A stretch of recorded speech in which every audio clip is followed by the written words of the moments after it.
Morning, everybody. Colvin Krause here. Another beautiful day here in Victoria. Finally, summer has come. But hey, I wanted to take this moment to tell you a story that illustrates the current state of housing here.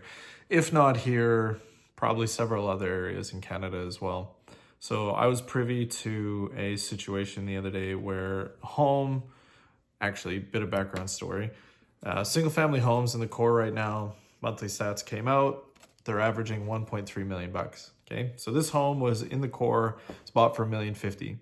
So if the average home is 1.3 in the core, a home for $1,050,000 is not exactly a luxe home here, guys. Like it's a home, but it's not a luxurious home by any means. Okay. So they bought it.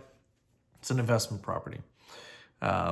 And they got a call about it being rented. Somebody found out that it was going to be a rental property. So they called, reasonable individual, young family, sole proprietor, runs a tradie business here in town. So, it contributes a lot to the local economy. Wants to live in the core, works in the core, services the core, all of those things. And when it came to budget, what he was able to afford for him and his family was $3,000 a month for housing, right? And then on top of that, he would have utilities, and then just, average living expenses for here. However, a mortgage on this property alone, just the mortgage payment, if you got a decent rate right now, and yes, rates seem to be on the downward trajectory, but they're still really high. So if you got a decent rate on that home, it's over $4,000 a month just for the mortgage. And then you have property taxes of over $5,000 a year.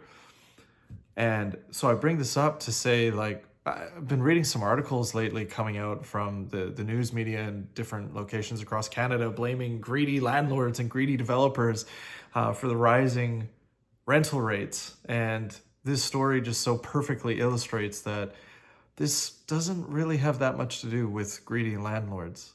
This home was bought. It's a modest home for $1,050,000.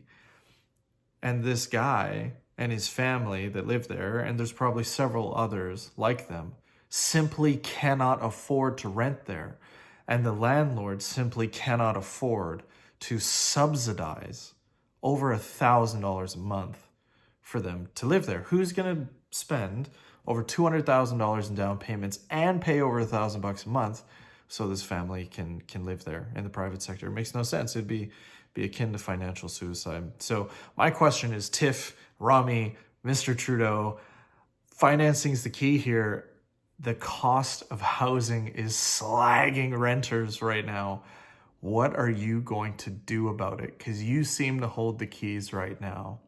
So I'd love to see some more movement in that direction to make housing actually affordable again on a per month basis so people can live and thrive and feel that there's a hope for a future here again. A bit dark. I do think that there's sunnier days ahead for us.